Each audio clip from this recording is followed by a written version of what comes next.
E nós aguardamos, logo após essa transmissão, o anúncio que ocorre nos Estados Unidos, o tal do Dia da Libertação, como o presidente Donald Trump dos Estados Unidos o coloca.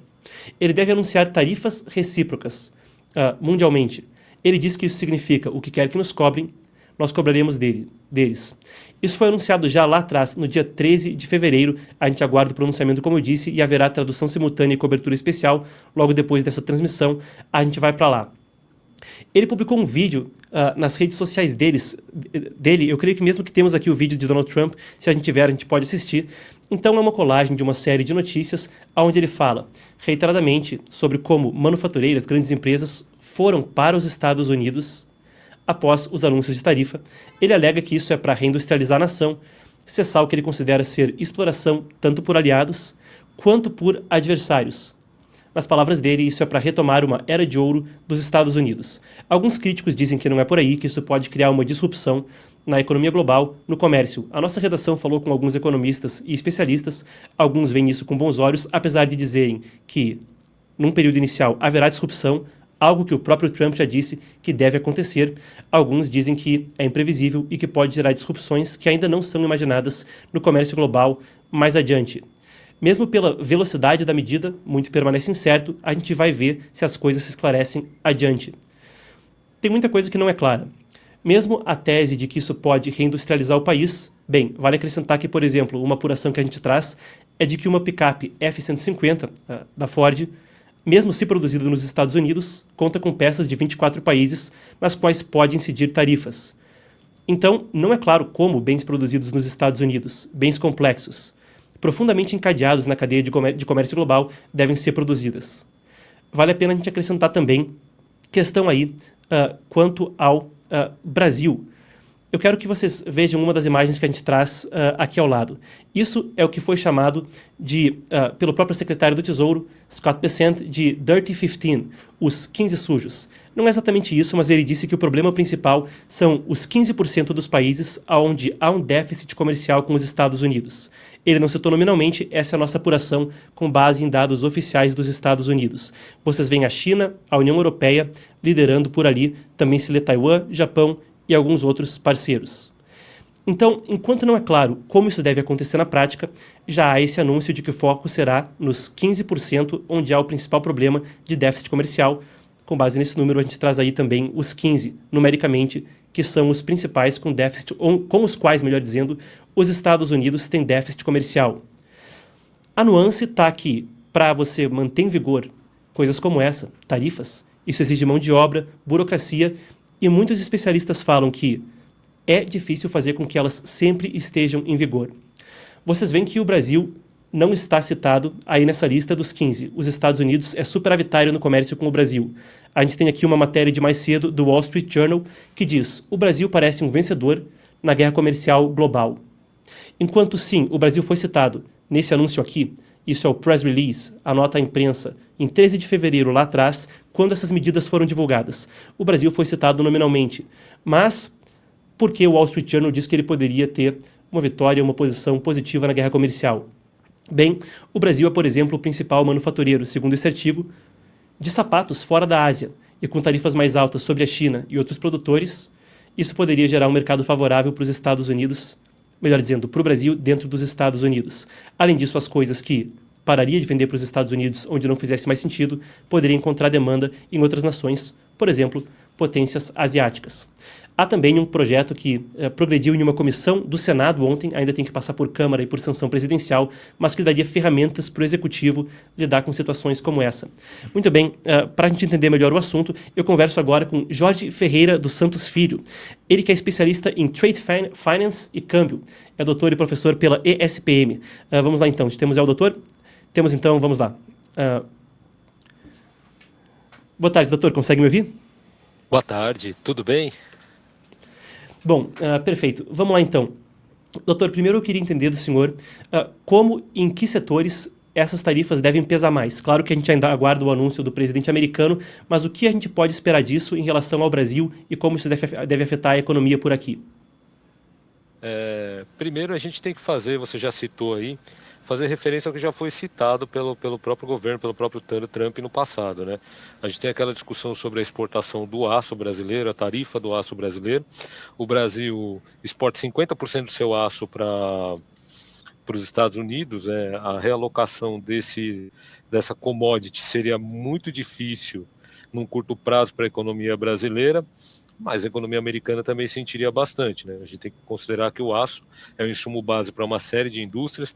Você citou aí no seu caso, né, a picape da Ford, ela importa componentes de N países e o aço é insumo básico para a fabricação de automóveis, aquela coisa toda. Esse é um setor que já esteve na mídia durante muito tempo sendo discutido, foi citado pelo governo americano. Além disso, o governo americano ele pode, de algum modo, tarifar alguns setores que são importantes para o Brasil, como commodities agrícolas, a soja, a carne bovina e o açúcar, né, além do aço brasileiro. Esses seriam os segmentos que seriam muito atingidos se a gente tiver a confirmação das tarifas, do pronunciamento que vai ser daqui a pouco, né? Bom, teve um projeto que estava tramitando no Senado, pontuou algumas medidas que, não sei, para a gente, pelo menos acompanhando de fora, podem parecer previsíveis ou que se imagina que já tivessem à disposição do Poder Executivo, mas que ferramentas o Brasil tem ou poderia vir a ter se esse projeto progredir no Congresso a respeito de como o Brasil pode lidar com isso? É só uma questão de revidar com mais tarifas ou o que pode ser feito? Como a gente pode ver algumas das ferramentas para isso desempenhando no comércio bilateral mais adiante? A chamada Lei de Reciprocidade Econômica, ela estava em trâmite no Congresso desde 2023. Por conta dessa urgência relacionada aí ao pronunciamento do Trump de hoje, a declaração do Scott Bessent sobre os Dirt 15, que ao mesmo tempo ele diz que tem 15, e aí a gente faz projeções, você colocou uma projeção aí de quem seriam os 15, o Brasil não seria. De todo modo, o Brasil pode ser muito atingido, mesmo que ele não esteja dentro dos Dirt 15. E aí o que acontece? Ontem, a toque de caixa, o projeto voltou para apreciação do Congresso, né? O projeto, ele assim, vou falar muito resumidamente, ele prevê impor taxações ou restrições sobre importações. Ele também tem uma linha que fala sobre suspender concessões comerciais e de investimentos e suspender direitos de propriedade intelectual.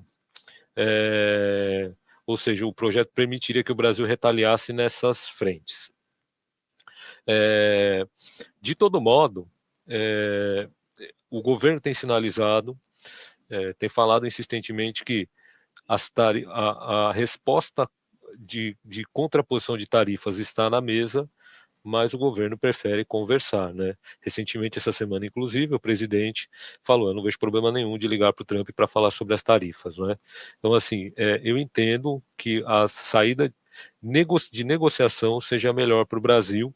A gente não consegue falar sobre quais seriam as intenções de fato do governo Trump se ele taxasse o Brasil, mas a gente tem um histórico do primeiro mandato, em que também houve ameaça de tarifas, chegou a vias de fato de tentar aprovar uma tarifa em determinado momento.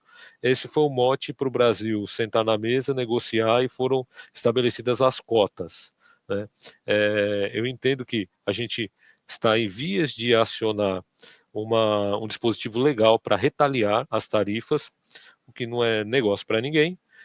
Então o Brasil quer ter essa possibilidade, o governo brasileiro quer ter essa possibilidade na mão, mas ao mesmo tempo a via pela via diplomática, a conversa, uma tentativa de realinhamento de interesses, me parece a via que vai ser perseguida pelo governo. Doutor, tem uma questão interessante aqui. A gente, até quando houve o anúncio das tarifas, anteriormente com Canadá, México, China, havia um debate a respeito da OMC, de se as ações ali eram ainda eficientes ou não. E aí fica uma questão. A OMC, a Organização Mundial do Comércio, tradicionalmente é o fórum multilateral para dirimir essas questões na plataforma internacional. A questão muita gente fala que ela agora tem se tornado obsoleto. A gente já ouviu isso quando falava de México, Canadá, China, naquela primeira onda de anúncios de tarifas. ela ainda pode ser um fórum para solucionar esse tipo de questão, ou a gente deve ver mais negociação na parte bilateral, ou mesmo a tal da guerra comercial global, com muita gente impondo tarifa, um país sobre o outro, e tudo na base da diplomacia bilateral entre os próprios países? A OMC ela passou por um esvaziamento. Ela foi, vou fazer uma retrospectiva histórica curta, ela foi muito importante, inclusive para o Brasil, principalmente no início dos anos 2000. O Brasil participou de alguns contenciosos, então teve Brasil contra Canadá, Canadá contra Brasil por conta dos aviões, né, de Embraer e Bombardier.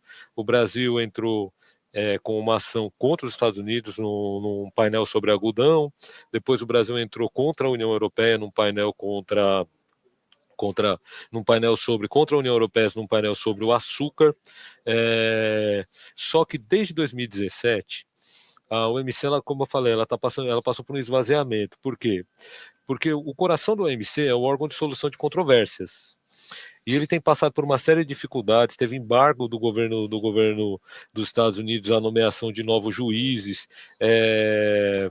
A gente tem um esvaziamento de apresentação de pautas por conta disso, de modo que a OMC de lá para cá, ela já vinha se enfraquecendo, de lá para cá ela se enfraqueceu mesmo. A gente precisa entender que os Estados Unidos são um membro muito importante, a maior economia do mundo, são um membro muito importante da OMC, então ele ecoa muito dentro do âmbito da OMC, então ela sim é um mecanismo para a resolução de disputas, já tomou decisões a favor do Brasil, mas ela precisaria passar por uma revitalização para ter uma representação mais significativa frente ao que as possíveis decisões do governo americano.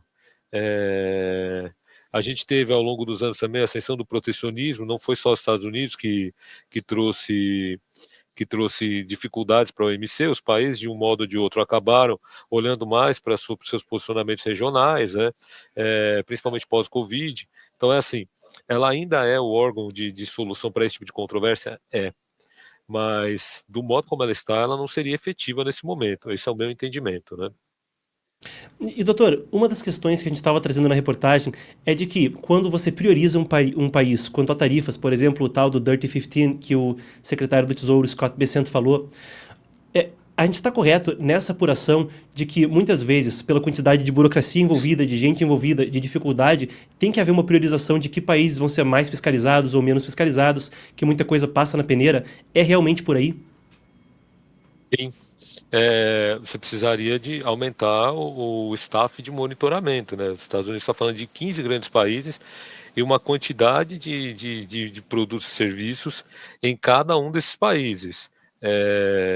O que eu vejo é uma necessidade de aumento, de incremento no staff ou de sistemas de monitoramento dentro do governo americano, dentro das autoridades americanas, para que esse monitoramento seja feito. Essa é uma dificuldade que todos os países enfrentam. O Brasil tem também aqui a Receita Federal e os órgãos competentes que fazem essa fiscalização, e ela sempre requer um esforço, não só um esforço técnico, mas um esforço de sistemas.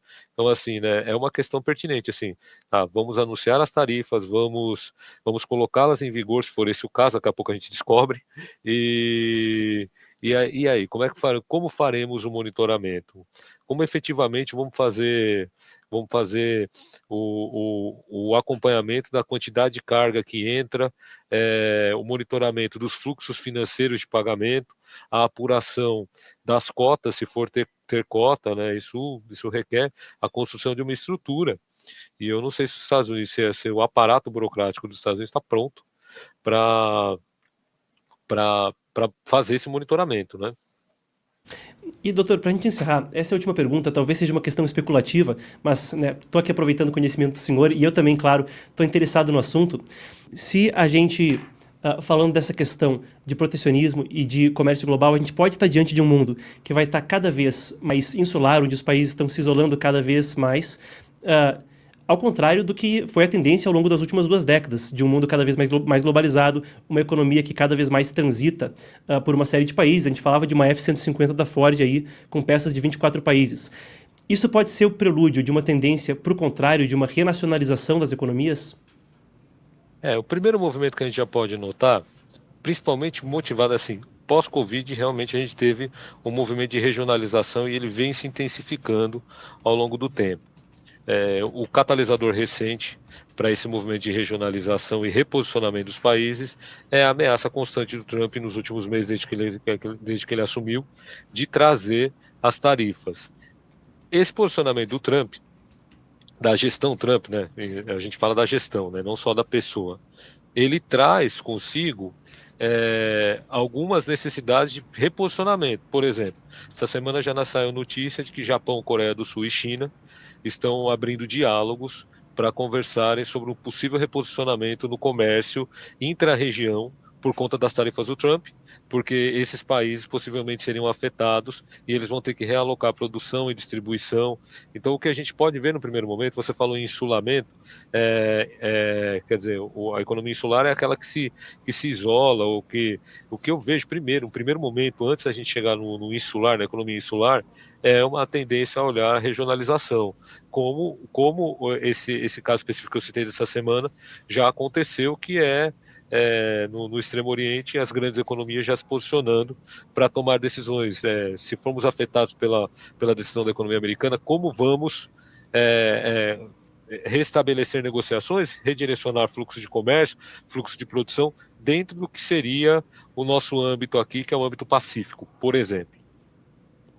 Bom, muito bem, então, muito obrigado, Dr. Jorge, foi um prazer conversar com o senhor, ajuda a esclarecer muitas das dúvidas. A gente ouviu o Dr. Jorge Ferreira dos Santos Filho, ele que é doutor e professor na ESPM. Muito obrigado. Obrigado, boa tarde.